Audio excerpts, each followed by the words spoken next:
అభిషేకం చేసేటప్పుడు కూడా అనేక నియమాలున్నాయి. శివలింగం మీద పువ్వు బోర్లించకుండా అభిషేకం చెయ్యకూడదు.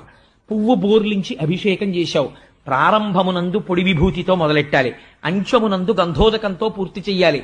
ప్రతి పదార్థమునకు మధ్యలో మళ్ళీ సజలంతో అంటే శుద్ధ జలంతో అభిషేకం చెయ్యాలి.